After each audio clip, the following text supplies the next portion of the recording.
తాకట్లో ఉన్న మీ బంగారాన్ని విడిపించి ఆ రోజు ఆన్లైన్ రేటుకి కొంటాం. Sharma gold company. నమస్తే రమ్మగారు. నమస్తే జయ. రమ్మగారు, మనము గతంలో ఒక వీడియో చేశామండి దీపారాధనకి సంబంధించి. ఏ నూనెతో ఎన్ని ఒత్తులు వేయాలి, ఏ సమయం, ఇలా రకరకాల ప్రశ్నలన్నిటికీ మనము వీడియో రూపంగా చెప్పాం. మళ్ళీ కొన్ని ప్రశ్నలు వచ్చాయండి దీపారాధనకి సంబంధించే. దీపారాధన చేసేటప్పుడు చెయ్యకూడని పనులేంటి ఇంకా ఉన్నాయి. ముందు దీంతో స్టార్ట్ చేద్దాము, మధ్యలో నేను మళ్ళీ మిమ్మల్ని అడుగుతాను. చేయకూడని పనులు పండ్లు ఎవరితోటైనా మాట్లాడుతూ చేయకూడదు, శ్రద్ధగా చేయాలి. ఏదైనా శ్లోకమో స్తోత్రమో భగవన్నామ సంకీర్తనం, దేవుడి పాటలు వింటూ చేయొచ్చు. ఒకవేళ మనకు ఆ శ్లోకాలు రావనుకో, మనం ఏదో కౌసల్య సుప్రజారామో ఏదో పెట్టుకుంటాం పక్కన. ఇప్పుడు అవకాశాలు ఉన్నాయి కదా, అది వింటూ దీపం పెట్టుకోవచ్చు. ఒకవేళ నీకు శ్లోకాలు అవి రాకపోతే కనుక ఎవరితోటైనా మాట్లాడుతూ కానీ ఫోన్లో మాట్లాడుతూ కానీ దీపారాధన చేయకూడదు. దీపం ఆరాధన ఎంతసేపు చేస్తాం? దీపారాధన అరగంట పట్టదు కదా, అర నిమిషం వ్యవహారం అంతే. ఏం చేస్తాం? దేవతారాధన ఎక్కడ చేసుకుంటామో ఆ ప్రాంతాన్ని శుభ్రం చేయటం ప్రతిరోజు చేసుకోవాలి. ఒకవేళ దేవుడిది ఏదైనా మందిరం లాంటిది ఉంటే మందిరాన్ని కొంచెం నిన్నటి పువ్వులు తీసేయటం, నిర్మాల్యం తీసేయటము, తర్వాత యువతల వైపు ఒకసారి కొంచెం తుడుచుకోవటము. పటాలన్నీ ప్రతిరోజు తుడవటము అందరికీ సాధ్యం కాకపోవచ్చు. ఏవో 2 పటాలు ఉంటే తుడుచుకుంటారు. 6 డజన్ పటాలు ఉంటే విగ్రహాలు అవి ఇవి ఉన్న వాళ్ళు ఏం చేస్తారు? అందుకని పైన బయట భాగం తుడుచుకోవటం, మందిరానికి ముందు భాగం కాస్త నీళ్ళు చల్లి తడిబట్టి పెట్టి తుడిచేసుకుని ముగ్గు వేసుకోవడం, కడుక్కుని వేసుకుని పాతకాలంలో చేసేవాళ్ళు. ఇప్పుడు అవకాశాలు కొంచెం వీళ్ళలో తక్కువ ఉన్నాయి కదా, ఇది చేయటం. ఈ సమ్మార్జన అంటే ఈ శుభ్రం చేసేటప్పుడు మీరు ఏదైనా స్తోత్రాలు అవి మొదలుపెట్టి చదువుకోవచ్చు. ఇదంతా భగవదారాధనలోకే వస్తుంది. ఇల్లు ఉడవటం కాదు, దేవతా మందిరం శుభ్రం చేయటము, మందిరం ముందు ముగ్గు వేసుకోవటము దేవతార్చన కిందకే వస్తుంది. అర్చనకి సమ్మార్జన, తుడుపు అనమాట. అది ఏదైనా చదువుకోవచ్చు. ఈ ముగ్గు వేసుకుంటామా, చేతులు కడుక్కుని అప్పుడు ఓ దీపారాధన కుందు, ఓ పళ్ళెం, దాంట్లో దీపారాధన కుందుని పెట్టడం, 2 బత్తులు నలిపి సరిపడా మనకు కావాల్సిన సైజుకి చేసుకోవటం. దీంట్లో కుందులో నూనె కానీ కొబ్బరి నూనె, నువ్వుల నూనె, తర్వాత ఏమో మన నెయ్యో, మన అలవాటుని బట్టి మన అవకాశాన్ని బట్టి వేయటం, ఈ ఒత్తులు అందులో వేసుకోవటం. ఈ సమయం అంతా కూడా మీరు దీని మీద మాత్రం దృష్టి పెట్టుకోండి. చేయవలసిన విధి ఏంటంటే శ్రద్ధ. కాసేపు వేరే వ్యవహారాన్ని రానివ్వబోకండి, ఆలోచించొద్దు, మాట్లాడుతూ చేయబోకండి. చేస్తే భగవన్నామ సంకీర్తన. ఒకవేళ మనకు శ్లోకాలు శాస్త్రాలు ఏమీ రావు, శ్రీరామ అనుకోవటం వస్తుంది కదా, శ్రీరామ శ్రీరామ శ్రీరామ అనుకుంటూ ఓకే నారాయణ కృష్ణ తండ్రి పరంధామాన్ని భగవంతుణ్ణి తలుచుకోవటం. నేను కూర్చున్నప్పుడల్లా అంటాను, నువ్వు అంతమందిని పిలుస్తారా అంటావు. అంతమంది నేను అవన్నీ చెప్పుకుంటూనే చేస్తా. పడుకోగానే కూడా నాకు అదే అలవాటు. ఇక వేరే దానికి తావులేదు. మనం నోటితోటి ఒక శబ్దం బయటకు వస్తుంటే బుర్ర ఇంకోటి ఆలోచించదు. ప్రధానమైంది అది. ఇప్పుడు వీటిని మనం నోట్లో అనుకుంటూ ఉంటే కొన్ని అంటాం, కొన్ని అనకపోతాం. అవునండి. పైకి అంటున్నాం అనుకో, దానికి ఏంటంటే అట్మాస్ఫియర్ బాగుంటుంది, మనకే అట్మాస్ఫియర్ బాగుంటుంది. ఇవన్నీ చేయలేము అనుకుంటే చక్కగా ఏ ఫోనో ఏ టేప్ రికార్డరో మనకి సిస్టమ్ ఉంటే అదో ఆన్ చేసుకుని అందులోంచి గోవిందనామాలు కేశవనామాలు ఏవో వినపడుతుంటాయి, అవి ఆన్ చేసుకుని ఈ పని చేసుకోండి. శ్రద్ధ చాలా ముఖ్యం. నువ్వు ఎన్ని దీపాలు పెట్టావు, ఎంత నెయ్యి పూసావు, ఏ నెయ్యి కొన్నావు, అవి ఏమీ కాదు, నువ్వు ఎంత శ్రద్ధగా చేసావు అనేది అత్యంత ముఖ్యమైన విషయం. వస్త్రధారణ ఎలా ఉండాలి రమ్మగారు? ఈ వస్త్రాలు ఎప్పుడు కూడా ఉతికిన బట్టలు పెట్టుకోండి. ఒక డ్రెస్సో ఒక చీరో దానికోసం ఉంచుకోండి. ఈ పూట వేసుకున్నాం, రేపు వేసుకోవచ్చు అంటే ఆ బట్టలతోటి మీరు అన్నం తినకుండా బయటికి వెళ్ళకుండా ఉంటే ఈ పూట దీపం పెట్టుకున్న బట్టల్ని చీరని విడిచి పైన పెట్టుకుని దాన్ని జాగ్రత్తగా ఉంచుకుని చేయొచ్చు. లేదా ఈజీ మెథడ్ ఏంటంటే పొద్దునే ఉతికిన బట్టలు వేసుకోండి, చకచకా దీపం పెట్టేసుకోండి, అప్పుడు ఈ బట్టలు మార్చేసుకోండి. సాయంత్రం ఇంటికి వచ్చాక వేసుకుంటారు అదే డ్రెస్సు, అదే చీర కట్టుకుంటారు. ఇలా ప్లాన్ చేసి కానీ ప్రత్యేకించి ఒకటి ఏదైనా ఉంచేసుకుంటే బెటర్ ఏమో కదా. ఉంచుకోగలిగిన అది అక్కడే అదే దేవుడి గది దగ్గర ఎక్కడో పైన మళ్ళీ ముట్టుకోకుండా, మళ్ళీ అల్మార్లో అన్ని బట్టల్లో కలిపేసేసుకోకుండా ఇట్లా ఉంచుకుంటే బాగుంటుంది. పాతకాలపు మడి పద్ధతి, ఆర్థడాక్స్ విధానం అనమాట. అదే ఇప్పుడు మేము దసరాలకు పట్టుకు మామూలు రోజుల్లో మడిగిడి నాకు కూడా ఏముండదు, మీలాగానే చేస్తాను నేను.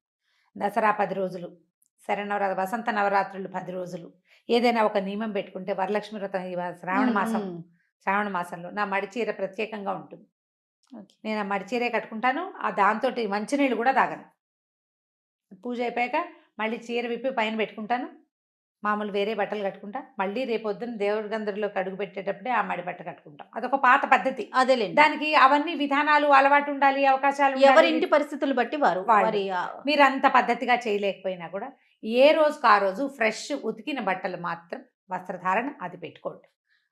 అండ్ ప్రాపర్గా అరకొర బట్టలతోటి దేవతార్చనకి కూర్చోకూడదు, తడి బట్టలతోటి కూర్చోకూడదు. తడి బట్టతోటి దీపారాధన అవి చేయకూడదు, మంచిది కాదు, అది అశుభం అంటారు. అవును. తడి తువ్వాలతో మగవాళ్ళు ఏం చేస్తారంటే, మగవాళ్ళ సంగతి చెప్పాలి. చాలా మంది తువ్వాలు కట్టుకొచ్చి స్నానం చేసి టవల్ కట్టుకొస్తారా, దేవుడి దగ్గర నిలబడి దండం పెట్టుకుని దీపారాధన. చాలా తప్పు, చేయకూడదు అట్లా. తడి బట్టలతో చేసే దీపారాధన ఎవరైనా మరణించినప్పుడు అశౌచంలో చేసే అది మాత్రం చేయబోకండి. ఫ్రెష్ లుంగియో ఏదైనా కట్టుకుని ఉపరి వస్త్రం ఒకటి వేసుకుని పైన అప్పుడు దీపం పెట్టించండి. మగవాళ్ళకి గనక ఇంట్లో దీపాలు పెట్టే అలవాటు ఉన్న వాళ్ళకి, దేవతార్చన చేసుకునే అలవాటు ఉన్న పెద్దవాళ్ళకి మనం చెప్పేది ఏం లేదమ్మా. అవునండి. అలా కాకుండా ఇది కేవలం ఒట్టిగా దీపారాధన చేసుకుని ఓం అని దేవుడికి దండం పెట్టుకునే వాళ్ళకి మాత్రమే ఇవి. ఆల్రెడీ మనకి ఇళ్లలో పద్ధతులుండి, మనకు అలవాటు ఉండి, మనం అదే వ్యవహారాలలో సంవత్సరాలు పండిపోయిన వాళ్ళకి మనం చెప్పేదే లేదు. ఇది లేటెస్ట్ పిల్లలకి. ఓకే. ఇంతకుముందు జీవితాల్లో ఈ వ్యవహారం లేదు, దీపం పెట్టుకుంటే బాగుంటుందని మనసుకు తోచి పెట్టుకునే వాళ్ళకి, ఇళ్లల్లో అలవాట్లు లేని వాళ్ళకి మాత్రమే సీరియస్లీ. వీళ్ళకి ఇంకా కాంప్లికేటెడ్ చేసి అలా చేయాలి కదా, ఇలా చేయాలి కదా అంటే అసలు దీపారాధన చేయటమే ఒక పెద్ద విషయం. ఇది కాంప్లికేషన్స్ ఎందుకు పెట్టుకోవాలి అందులో? అంతే, ఈజీగా చేసుకుంటే సరిపోతుంది. ఇలా శ్రద్ధ పెట్టి చేసుకుంటే సరిపోతుంది. మరి తలస్నానం చేస్తాం కదా రమ్మగారు, ఎట్లా తడి జుట్టు ఆరాలా లేకపోతే ఎట్లా? అది ఎట్లా? తలస్నానం చేస్తే తలకి పిడ పెట్టుకుంటారు చాలా మంది, టవల్ చుట్టేసుకుంటాం. నెత్తి మీద టవల్ తోటి దీపం పెట్టకూడదు. తడి జుట్టుతో నీళ్లు కారిపోతూ ఉండకూడదు. జుట్టు ఆర్పేసుకోండి సగపడైన. ఆరిన జుట్టుని కొంచెం సంస్కరించి ముడి వేసుకుని దీపం పెట్టాలి. జుట్టు విరబోసుకుని దీపారాధన చేయకూడదు. జుట్టులో నుంచి నీళ్లు కారుతూ తడి తలతోటి దీపారాధన అశుభం, అది మంచిది కాదు. అది మరణానంతర వ్యవహారాలు అవి. మనం రోజువారీ దేవుడికి చేసుకునేటప్పుడు మీరు ఇలాంటిది చేయాలంటే అమ్మ సమయం పెట్టుకోవాలి. ఆగ మేఘాల మీద నీళ్లు పోసుకుని అలాగే నీళ్ళు ఓడుకుంటూ వచ్చి ఎలాగోలాగా దీపం పెట్టి అట్లా చెయ్యొద్దు. మీకు భగవంతుడి పట్ల శ్రద్ధ, ఈ పని పట్ల ఆసక్తి ఉంటే టైం మేనేజ్మెంట్ ప్రాక్టీస్ చేయండి. 10 నిమిషాలు తల గబగబా పెట్టుకుని తుడిచేసుకోవాలి తలని. ఇప్పుడు నేను ఎప్పుడు ఇలాగే కనపడతానా జయ? ఇలాగే ఉంటా కదా. నేను జుట్టు పైకి పెట్టకుండా దీపం పెట్టుకోను, నా జుట్టు మడత పెట్టి ఉంటుంది. అందుకనే కొసలు మెలికలు తిరిగిపోయి ఉంటాయి. ఎప్పుడు అంటావా నువ్వు? ఎందుకు అంటే నేను స్నానం చేస్తే తల పైకి మడుచుకుని, నాకు కొసలు కిందకుండి దీపం పెట్టే పద్ధతి లేదు మా ఇళ్లలో. పైకి పెట్టాల్సిందే. పూజ చేసుకున్నా, ఏ పూజ చేసుకున్నా ప్రతిసారి నేను అదే చేస్తా. ప్రతిరోజు నిత్యం జుట్టు పైకే ఉంటుంది, పైకి పెట్టకుండా చేయరు. కొసలు మడవటం అనేది ఒక విధానం. కొసలు విడిచి దీపారాధన పూజా విధానము చేయదు. ఇలా మామూలు ఆలయాల్లో కూడా వెళ్ళకూడదు అంటారు. ఆలయాల్లో కూడా 99% వెళ్ళకుండానే ఉంటాను జయ. పర్వదినాల్లో వెళ్ళే ఆలయాలకైతే అలాగే చేస్తా. ఇప్పుడు దానికి సాధ్య పడలేదు అనుకో, జుట్టుకి అవకాశం లేదు, కుదరలేదు. ఇంకోటి ఏంటంటే ఇటీవల కాలంలో పెద్ద అయ్యాక బాగా వస్తుంది ఆ సమస్య, తలనొప్పి. ఆ క్లిప్ పెట్టుకుంటే పైకి పెట్టి ముడేసుకుంటే తలకాయ నొప్పి వచ్చేస్తుంది. అవునండి, అమ్మ కూడా అదే మాట అంటారు. అదేమిటో అలా ముడి పెడితే తలనొప్పి వచ్చేస్తుంది అన్నమాట. దేవాలయం సంగతి పక్కకు పెడితే మనం పెద్దగా అంతరాలయాల ప్రవేశాలు అవి చేయట్లా, బయట నుంచి దండం పెట్టుకుంటాం. మనం చేసే పూజా విధానం అప్పుడు ఇదొక పద్ధతి అలవర్చుకోండి. మీ ఆసక్తులు జుట్టు విరపోసుకోవద్దు, తడి జుట్టుతోటి ఉండద్దు. క్లిప్ పెట్టుకుని హెయిర్ అంతా కిందకి ఫాల్ అవుతూ మధ్య మధ్యలో చెయ్యి ఇట్లా వెనక్కి వెళ్ళిపోతూ ఉంటుంది. మనం దేవాలయాలకు వెళ్తామా, ఇవాళ రేపు అందరూ పెద్దవాళ్ళు 50 ఏళ్ల వాళ్ళ దగ్గర నుంచి చిట్టి పిల్లల వరకు జుట్లు ఇట్లా విరబోసుకుని వెళ్తారు దేవాలయాలు. వాళ్ళు ఎవరో వెళ్తారు కదండి వేరే స్టేట్లో అని అడుగుతారు. వాళ్ళ కర్మానుభవం వాళ్ళది, మంది కాదు. మనం వదిలేసేయాలి. మన విధి ఏంటంటే ఈ తల ముట్టుకున్న చేతితో తీర్థం తీసుకోకూడదు. మన జుట్టు గనక రాలి దేవాలయంలో పడితే ఎంత పాపమో. అది ఒక శక్తి క్షేత్రం కదా. విసర్జించవలసిన వస్తువులు ఏమిటి? గోళ్ళు, జుట్టు. అవి పూజనీయ స్థలాల్లో పడితే ఎట్లా? మన దేవుడి గదిలో రాలిపోతాయి కదా. అందుకే జుట్టు కొసలు ముడుచుకోవాలి. అది ప్రధానమైన విషయం. ఈ తల సవరించుకుంటూ దేవుడికి దండం పెట్టడము, దేవుడి పాదాలు ముట్టుకోవటం లాంటివి చేయబోకండి. తలకు చక్కగా టైట్గా క్లిప్ పెట్టుకోండి. 2 అల్లికలు అల్లి ఒక మూడేసుకోండి. సంస్కృత కేశాలు, అసంస్కృత కేశపాసాలతో పూజ చేయకూడదు. అంటే తలకాయ దూకోకుండా చిందరవందరగా తడి పొడిగా అట్లా ఉండకూడదు. ఉమ్. కాస్త ఒకసారి పైపైన కొంచెం అట్లా దువ్వి కొద్దిగా చిన్న క్లిప్ పెట్టుకోవటమో లేదా కాస్త 2 అల్లికలు కాస్త మడిచి పెట్టుకోవటమో చేసి దీపం పెట్టుకోండి. తర్వాత తీసేద్దాం, ఏముంది, అది ఎంతసేపు పడుతుంది. ఇది జ్ఞాపకం పెట్టుకోండి. అవకాశం ఉంటే చేయండి అమ్మా. ఇప్పుడు ఇందులో ఏంటంటే నేను 2 విషయాలు చెప్తా చేయండి. ఇవాళ రేపు ఎవరి ప్రయారిటీస్ వాళ్ళవి, ఎవరు ఎవరిని జడ్జి చేయకూడదు. ఈ 2 మన స్లోగన్స్. మన జీవితం ఇలాగే వెళ్తోంది. ఇప్పుడు పెద్దవాళ్ళు, మీ ఇంట్లో పెద్దవాళ్ళు ఉండి వాళ్ళకి ఈ విధానాలు ఉంటే చెయ్యండి. వాళ్ళని గౌరవించండి. వారిని గౌరవించకుండా వాళ్ళ మనోభావాలు, భగవత్ సంబంధమైన మనోభావాలు దెబ్బతింటూ మీరు ఏది చేసినా ఫలించదమ్మా. ఎప్పుడు వాళ్ళు మిమ్మల్ని ఏదో ఒకటి అనుకుంటూ ఉంటారు. ఎందుకు వచ్చింది? పాజిటివ్ ఎనర్జీ లేదు చూడండి. వాళ్ళకి నచ్చేలా చేయండి. మీరే ఉన్నారు, మీకేదో బాగా చేసుకోవాలనుంది, ఏదైనా ఒక మంచి మాట ఒకరిని ఫాలో అయ్యి ఆ ఫాలో అయిన ప్రకారం చేయండి. దాంట్లో నుంచి బయటికి వెళ్ళద్దు. నియమం గనక పెట్టుకుని పనిచేస్తే ఎంత అద్భుతమైన ఫలితం ఇస్తుందో నియమం. నియమం ఇచ్చిన ఫలితం తపస్సు ఇస్తుంది. తపస్సు చేసిన వాళ్ళకి ఎట్లాంటి ఫలితాలు లభిస్తాయో నియమబద్ధంగా ఉండే వాళ్ళకి అలాంటి ఫలితం లభిస్తుంది. మీరు ఏ స్విచ్ వేస్తే ఏ లైట్ వెలగాలో మన ఇంట్లో తెలిసినట్టుగా మన జీవితంలో కరెక్ట్గా మనకు తెలుస్తుంది నియమం వల్ల. మీరు పెట్టుకోండి, వాటిని దాటకండి. అందులో ఇలాంటివి కొన్నిటిని భాగం చేసుకోండి. భగవత్ సంబంధమైన వ్యవహారాలని ఇలాగే చేయాలి అని పెట్టుకోండి.